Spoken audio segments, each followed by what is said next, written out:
नमस्कार मेरे प्यारे दोस्तों। यहाँ पर एक प्रश्न पूछा है, मैं ईश्वर को देखना चाहता हूँ। ऐसे बहुत सारे साधक प्रश्न पूछते हैं, मैं ईश्वर को देखना चाहता हूँ, मैं ईश्वर को मिलना चाहता हूँ, ईश्वर क्या है। चलो आज हम इन प्रश्नों को जो है सत्य जो है वो ढूंढते हैं।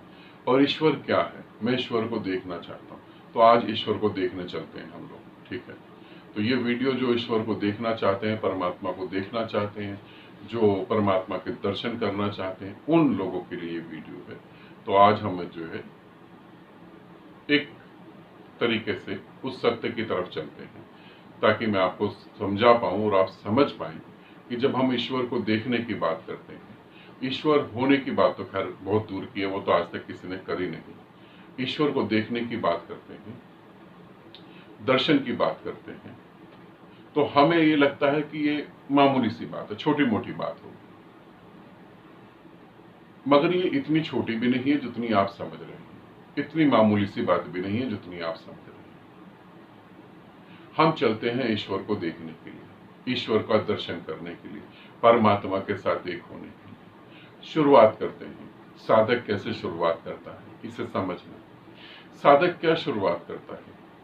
साधक पहले तो जिस धर्म में पैदा हुआ उस धर्म की मान्यताएं लेकर चलता है, फिर वो कैसे न कैसे उस मान्यताओं से मुक्त हो जाता है। वो देखता है मंदिर जाकर, धार्मिक स्थलों में जाकर कुछ उसे मिलता नहीं है, फिर वो वहां से मुक्त हो जाता है। ये भी करोड़ों में कोई एक आध व्यक्ति ही वहां से मुक्त हो पाता है, क्योंकि बड़ा मुश्किल है धार्मिक जालों से निकल जाना। धार्मिक जालों से निकल नहीं सकता आदमी, मर जाता है, निकल नहीं सकता। तो बड़ा मुश्किल से कोई एक आध व्यक्ति वहां से निकल पाता है, फिर वो चलता है परमात्मा की खोज में। अब जब वो परमात्मा की खोज में बाहर निकलता है और चलता है, तो वो फिर क्या करता है? वो गुरुओं की बातें सुनता है, और गुरुओं की बातें सुनकर काफी सारी बातों को वो मना कर देता है कि ये गलत है, ऐसा नहीं है। काफी सारी बातों को वो एक्सेप्ट करता है कि हाँ ऐसा ही होगा। अब ऐसा ही होगा ये एक अंदाजा लगाता है। अब वो कैसे कुछ बातों को मना करता है और कुछ बातों को एक्सेप्ट करता है जो उसके अहंकार के फेवर में होती है, उसे वो एक्सेप्ट करता है। जो उसके अहंकार के फेवर में नहीं होती, अपोजिट होती है, उसे वो मना कर देता है। फिर आगे वो चलता है तो वो इनको मानता है। ध्यान रखना, ये मानने वाले शब्द को ध्यान रखना। फिर आगे जब साधक चलता है तो वो इनको मान के आगे चलता है। मगर मैं तुम्हें एक सत्य बता रहा हूं,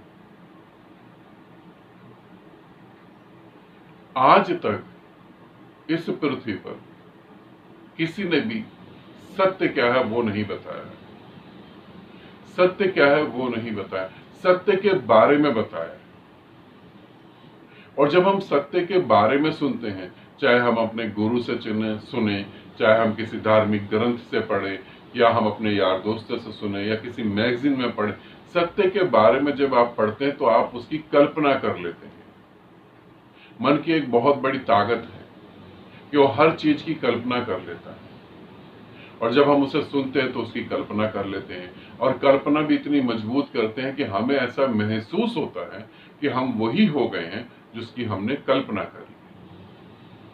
मगर ये परमात्मा नहीं, ये ईश्वर नहीं। जब आप बातों पे भरोसा कर लेते हैं तो ऐसा नहीं घटित होता। हर गुरु ने, हर सदगुरु ने परमात्मा के बारे में कहा है, परमात्मा क्या है ये नहीं कहा। और उन बातों को इकट्ठा कर करके हम सोचते हैं कि हमने जान लिया है। ये बिल्कुल गलत है। मैं यहां पर ये कहूंगा कि इस तरीके से आप यात्रा नहीं करें। आप अपने अनुभव पे आ जाएंगे। अनुभव क्या कह रहा है, क्या वो सत्य है? समझे, आपको अनुभव क्या कह रहा है वो सत्य है। मगर आपका अनुभव भी कैसे घटित होगा? गुरुओं की बातें सुन के तो घटित होगा। थर्ड आई पे प्रकाश दिखता है। अब किसी ने थर्ड आई पे प्रकाश देख लिया, उसे लगा कि ठीक है बिल्कुल, मगर ये ठीक नहीं है। ये तुम्हारी मान्यताओं की ही वजह से दिखाई दे रहा है। मेरे साथ बहुत सारे साधक जुड़े हुए और उनके अनुभव होते हैं। जब वो मुझसे अनुभव पूछते तो मैं कहता हूँ कि ठीक है, अब आगे चलेंगे, अब हम और आगे चलते हैं। एक दो बार तो साधकों ने बोला, गुरुदेव आप हर अनुभव के बाद कहते हैं आगे चलें, क्योंकि वो तुम्हारे मन का अनुभव है और मन का मतलब है जो तुमने मान लिया है। फिर हम परमात्मा के कैसे दर्शन करेंगे, फिर हम परमात्मा के साथ कैसे मिलेंगे। ये ध्यान से समझो, ये मिलने की इच्छा किसकी है? कौन मिलना चाहता है? आप कहेंगे मैं का मतलब क्या होता है? मेरा मन। और मन क्या है? वो कल्पनाओं का जोड़ है। और यदि वो कल्पनाओं का जोड़ है तो जब सारी कल्पनाएं शांत हो जाएंगी, बिल्कुल सारी कल्पनाएं विदा हो जाएंगी, तब जो होगा वो परमात्मा होगा। तब जो होगा वो परमात्मा होगा। तो क्या तुम कुछ मान्यताओं को लेके चल रहे हो? या सभी मान्यताओं से मुक्त हो रहे हो? फिर हम ऐसे कैसे पता लगा सकते हैं कि हम मान्यताओं के साथ चल रहे हैं या मान्यताओं से मुक्त हो रहे हैं? अब ये भी तो एक मान्यता हो गई कि हम मान्यताओं से मुक्त हो रहे हैं। ये भी तो मान्यता ही है कि मैं शांत हो रहा हूं, ये भी तो मान्यता है। मैं तुम सब लोगों को क्यों कहता हूं कि जीवित गुरु का होना जरूरी है?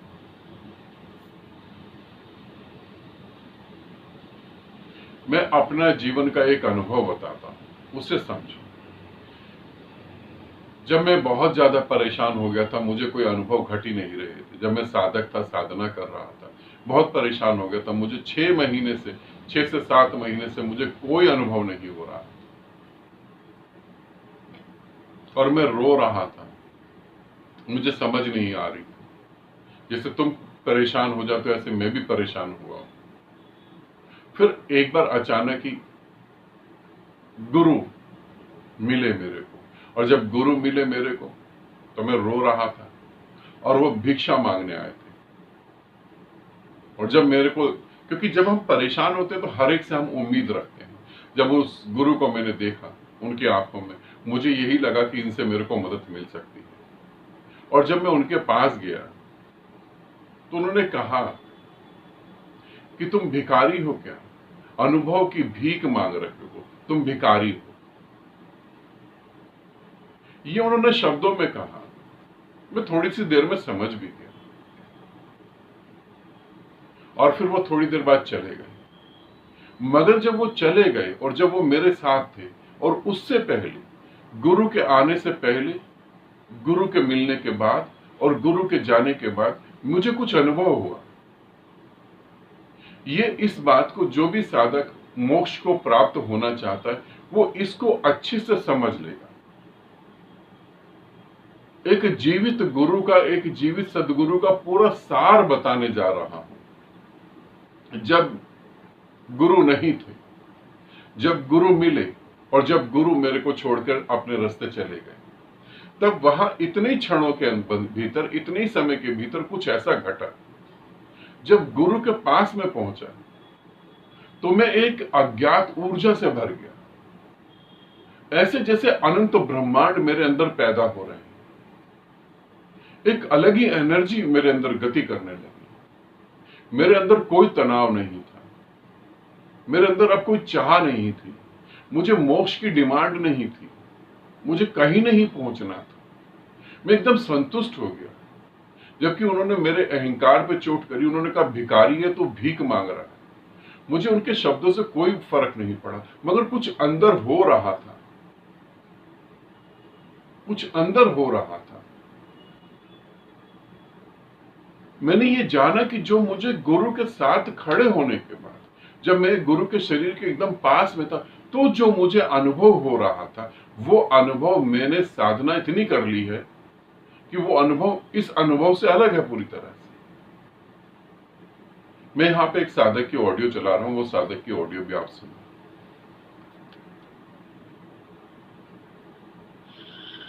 प्रणाम गुरुदेव। मौन को साधते साधते ये पता चला कि ये मौन भी झूठ अथवा काल्पनिक है, क्योंकि जो है उसे कभी भी जाना नहीं जा सकता। बस ऐसा लग रहा है कि मैं स्वप्न देख रहा हूँ। आपका यूट्यूब सब्सक्राइबर।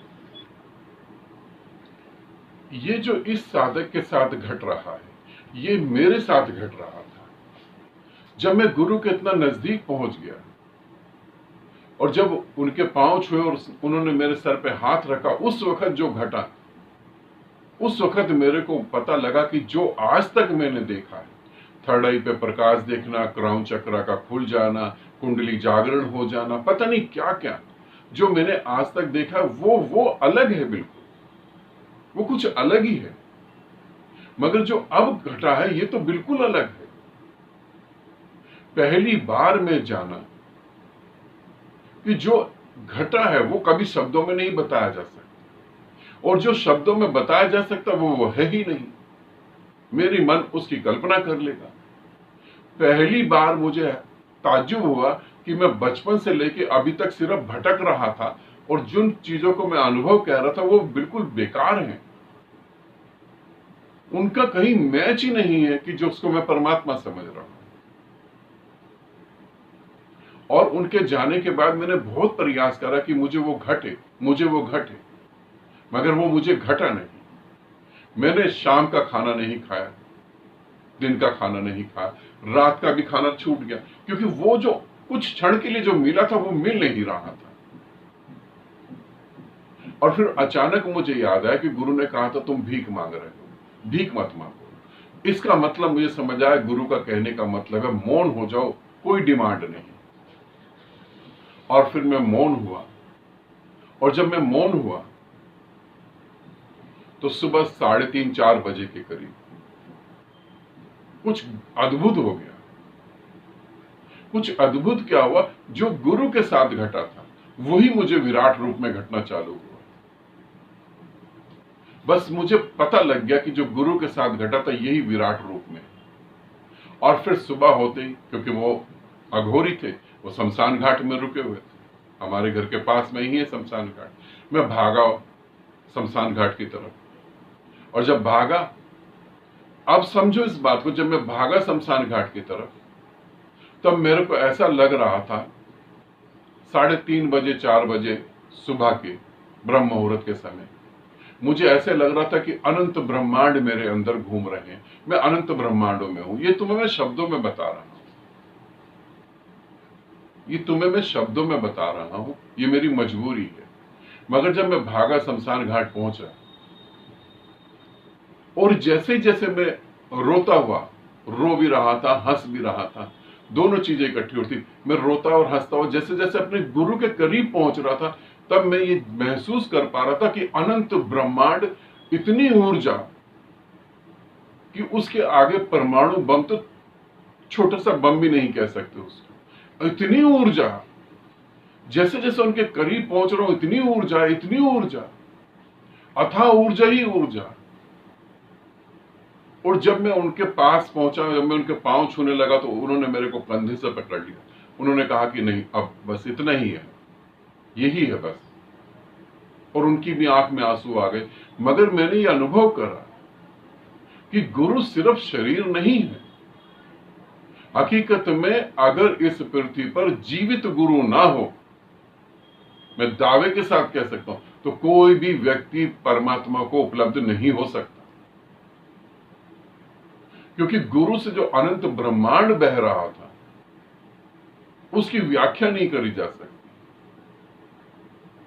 जैसे अभी साधक ने कहा कि मुझे मौन होते होते बोध हुआ कि ये मेरा मौन मन का ही है, ये मेरा मौन नकली है। क्योंकि मैंने इतने अनुभव करे, और वो अनुभव कभी तो मुझे ऊंचाई पे ले जाते, और कभी क्रोध जागता तो पता नहीं कहां चले जाते। काम वासना का तो मैं कह नहीं सकता था कि 6-7 साल के करीब होऊंगा मैं, तो काम वासना का तो वहां सवाल ही नहीं, तो वहां क्रोध होता था। जब क्रोध होता था तो अनुभव नहीं होते थे, समझ नहीं आ रही थी कि अनुभव किस काम के अनुभव। मगर जो गुरु के साथ वो घटा, वो फिर घटता ही चला गया। तब मुझे पता लगा कि हम ये कह सकते हैं कि हम गुरु को सुन रहे हैं, हम ये कह सकते हैं कि हम गुरु के करीब हैं, मगर क्या सच में हम गुरु को सुन रहे हैं या हम अपनी मान्यताओं को सुन रहे हैं?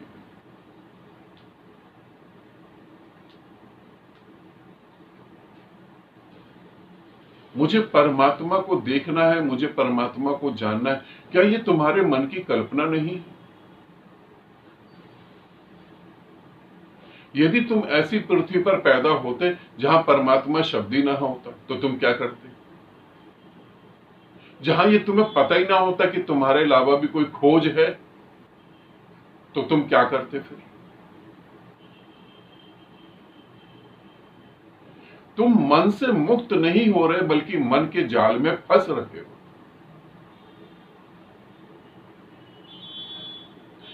मेरे को बहुत ताज्जुब होता है जब कोई ये कहता है कि गुरुदेव आपके वीडियो देख के हमारे जीवन में बहुत गति हो रही है, जब कोई कहता है कि मैंने आपकी बातें सुनी और मेरे जीवन में साधना में गति हो रही है। नहीं हो सकती गति। पता नहीं तुम किस बात को गति समझ लेते हो। तुम्हारी तरह मैंने भी बहुत मेहनत करी, तुम्हारी तरह मैंने भी जो है बड़ी साधनाएं करी, तुम्हारी तरह मुझे भी अनुभव हो रहे थे और तुम्हारी तरह उन्हीं को लेकर मैं बड़ा खुश हो रहा था, बड़ा नाचता था। अरे आज थर्ड आई में प्रकाश दिख गया, फादर कुछ बोल रहे हैं, मां कुछ बोल रही है, आज थर्ड आई में प्रकाश दिख गया, अब तो मैं शिव बन ही गया। मगर जब रियलिटी पता लगी तब तो धन्यवाद उस गुरु का जिसकी वजह से ये भ्रम टूटे। इसीलिए मैं तुम्हें कहता हूं कि गुरु के साथ होना ज्यादा जरूरी है, ना कि गुरु की बातें। इसे समझना। तुम तसल्ली करके बैठ सकते हो कि हाँ मैं वीडियो से बहुत ज्ञान मिल गया, तुम तसल्ली करके बैठ सकते हो कि हाँ हमने ऑडियो दे दी, हमें आंसर मिल गया। गुरु के साथ बैठना, गुरु के साथ होना वो ज्यादा महत्वपूर्ण है। हकीकत में वही महत्वपूर्ण है। गुरु की फिजिक बहुत वैल्यू रखती है।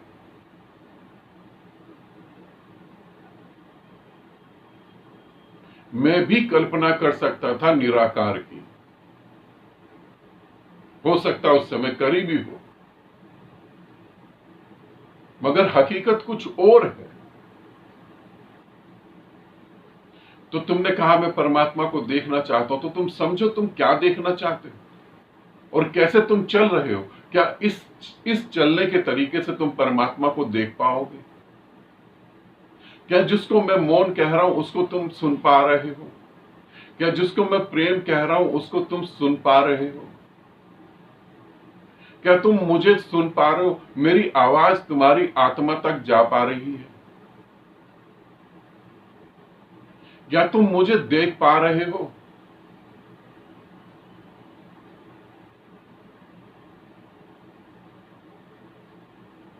तुम कह सकते हो हां, तुम कह सकते हो हां हम देख पा रहे हैं, हम सुन पा रहे हैं। मैं अपने जीवन की हकीकत बता रहा हूं। मैंने बहुत सारे लोगों को समझाया, फोन के थ्रू, ऑडियो के थ्रू, लेटर लिख के। अब मोबाइल फोन तो जस्ट अभी कुछ समय पहले आए हैं, उससे पहले तो नहीं थे। लेटर लिख के समझाया, उनके प्रश्न, उनके जो लेटर आते थे उनके आंसर देके उन्हें समझाया। मगर मेरा खुद का अनुभव है, जो मेरे करीब आया उसने जो समझ लिया वो ही समझ लिया उसने जो मैं कह रहा हूं। इसे समझना। तुम अपने मन की कल्पना, तुम्हारा मन कोई साधारण सी चीज नहीं है, बहुत शक्तिशाली है वो। मैं मुक्त हो जाऊं, मैं मोक्ष को प्राप्त करूं, ये सिर्फ एक विचार है और तुम्हारे मन के पास अनंत अनंत विचार पड़े हैं। ये छोटा सा विचार उनसे फाइट कर रहा है, उनसे लड़ रहा है और कभी भी ये लड़ते लड़ते सफल नहीं होगा, मर जाएगा। इसे समझने की कोशिश करो।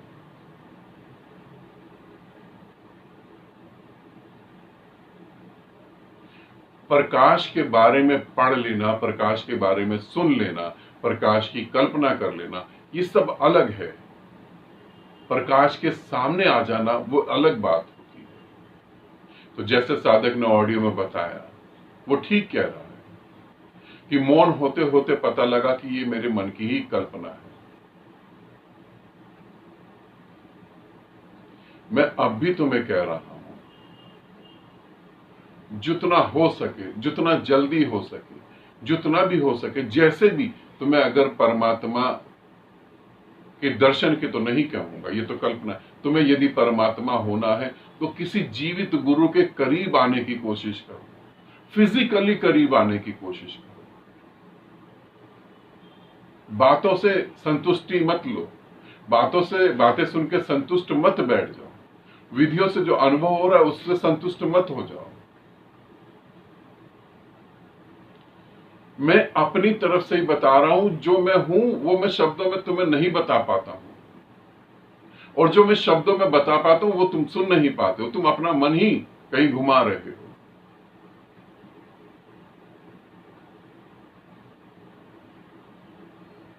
परमात्मा को देखना है, परमात्मा को सुनना है, परमात्मा से एक होना है, तो बाहरी सारा ज्ञान जो है वो जहर है।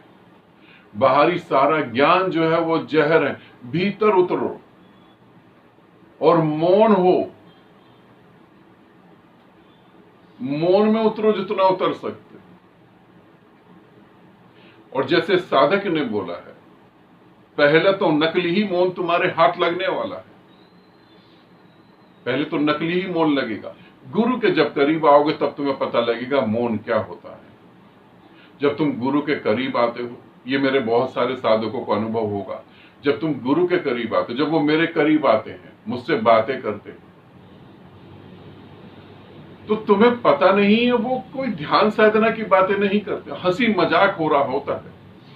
और उसी हंसी मजाक में उनको ये पता लगता है कि हम जो ध्यान साधना कर रहे थे उससे ज्यादा जरूरी तो ये है, उससे ज्यादा जरूरी तो ये है, गुरु के साथ होना ज्यादा जरूरी है, ध्यान साधना ही नहीं। ध्यान साधना तो ऑप्शन में नहीं मिल पा रहे, नहीं इकट्ठे हो पा रहे, तो अब ऑप्शन में क्या करें? ना करने से तो बेटर है ध्यान साधना कर। आज तक मेरे साथ, मैं बता रहा हूं, आज तक मेरे साथ जिन भी साधकों ने जो जाना, जिनसे उनकी आत्मा की गति बढ़ी, जिनसे वो उस परम शांति में एक हुए, वो मुझसे मिलकर ही हुए हैं, वो मुझसे मिलकर हुए, मुझसे जुड़कर हुए, वो मेरे साथ मौन होकर हुए। क्योंकि जो तुम समझ सकते हो तुम्हारे मन की कल्पना है, मैं जो कह रहा हूं वो तुम समझ ही नहीं पा रहे हो। अब एक ही बात को मैं कितनी बार दोहराऊं, इसलिए मैं वीडियो को यहीं समाप्त करता हूं। ठीक है, आनंदित रहे, सदा खुश रहे, बहुत बहुत प्रेम आपको।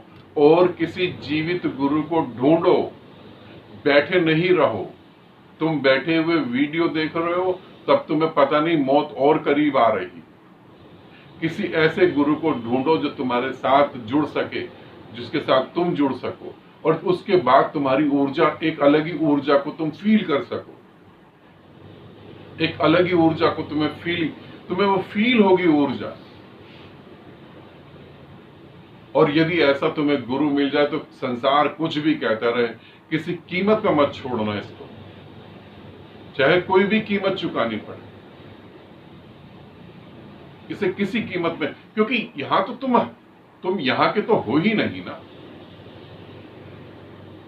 तुम तो गति कर रहे हो। ये एक धरती, एक पड़ाव है, ये पृथ्वी तुम्हारा एक पड़ाव है, तुम्हें यहां रुकना नहीं है। और जहां रुकना नहीं है वहां के लोग क्या कहते हैं इसकी वैल्यू है नहीं ज्यादा।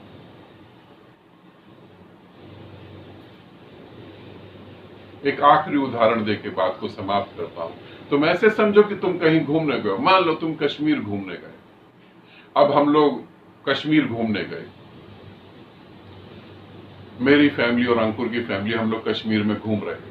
कश्मीर में बहुत सारी बातें हुई, हमने उन बातों को ज्यादा वैल्यू नहीं दिया। क्यों नहीं दिया? हम कोई कश्मीर में रहने थोड़ी ना गए थे, घूमने गए थे, एंजॉय करा और वापिस आ गए। उसी तरीके से पृथ्वी पर तुम घूमते घूमते आए हो। ये पृथ्वी तुम्हारा घर नहीं है, यहां से तुम्हें विदा होना है। इसीलिए लोग तुम्हें क्या कहते हैं, समाज तुम्हें क्या कहता है, उस व्यक्ति को पकड़ लो यदि तुम मुक्त होना चाहते हो तो। और टाइम पास करना चाहते हो तो यूट्यूब पे बहुत सारी वीडियो फिर देखो, एंजॉय करो जैसे तुम्हें अच्छा लगे। ठीक है, सदा खुश रहो, सदा तुम्हारा कल्याण हो और बहुत सारा प्रेम आप सभी को।